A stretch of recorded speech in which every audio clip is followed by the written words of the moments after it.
আসসালামু আলাইকুম রহমতুল্লাহ বারাকাতু। প্রিয় দর্শক, কেমন আছেন? আশা করি ভালো আছেন। তো চলুন সলমনার বন্ডামি আমির হামজা কি বলে দেখি আসেন সবাই। ফজলুর রহমানের মাহফিল লাফায় কেন? লাফায় কেন? আমি কি করে বলবো লাফায় কেন?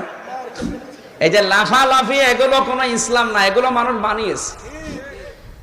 একজন সাহাবী নবীকে যা দিয়েছে আপনার সারা দুনিয়ার মানুষ মিলে দিতে পারবে? সাহাবীদের জীবন পড়ে দেখেন কে কোথায় লাফিয়েছে, যদি দেখাতে পারেন আমি এখনই দরকারে লাফাবো। এগুলো সব বানোয়াট ভ্রান্ত ধারণা। ওদের আবেগ আসে জিকির করতে গেলে, এত আবেগ যদি আসে এই বাঁশ ধরে না মানদার গাছ ধরে তোর ওঠা লাগবে। তোর কত আবেগ আছে আমি দেখবো। এগুলো বাটপারি সেটারি ভণ্ডামি ছাড়া কিচ্ছু না। ইসলামকে আজ হাসির পাত্র বানিয়ে ফেলেছে। এই কনে ওসানির পীর সাহেব, কনে কোন পীর সাহেব এমন লাফালো লাফায়, পীরও লাফায় ও লাফায়। একজন সাহাবী যা দিয়েছে নবীকে তার দুনিয়ার মানুষ মিলে দিতে পারবেন না, তা আপনি কেন লাফান? সাহাবীরা লাফিয়েছে, ভণ্ডামি করে যাই পান না, জায়গা পান না। ইসলামকে আজ ওরা হাসির, সাধারণ মানুষ যারা চেয়ারম্যানের মতো ওরা ওইগুলো দেখে আর মনে করে ইসলাম মনে হয় এরকম। ইসলাম কি এরকম নাকি? এই জন্য ইসলামকে আপনি হাসির পাত্র বানাতে পারেন না। আল্লাযীনা তাখাযু দীনাহুম লাহবা ওয়া লাইবা ওয়া গাররাতহুমুল হায়াতুদ দুনিয়া।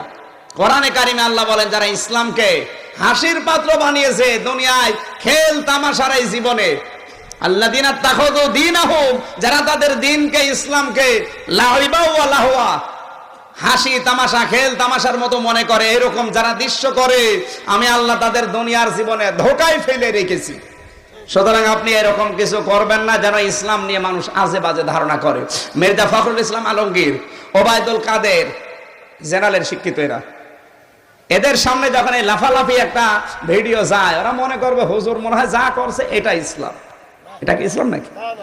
ওটা হয়তো আলেম বুঝবে, ওজিউল্লাহ ফরহাদ সাহেব বুঝবে যে না এটা ইসলাম না, কিন্তু ওই আলমগীর সাহেবের মানুষ দেখলে মনে না এই ইসলাম মনে হয় এইরকমই, আমিও লাফাই। এই ভণ্ডামিগুলো বাদ দেন। আগামীতে যদি আসি সাবজেক্ট আকারে আমাকে কোনো আয়াত বেছে দেবেন, আমি আয়াতের ওপরে গবেষণামূলক কথা বলবো। আজকে কালকে আমার মাহফিল চর ফ্যাশনে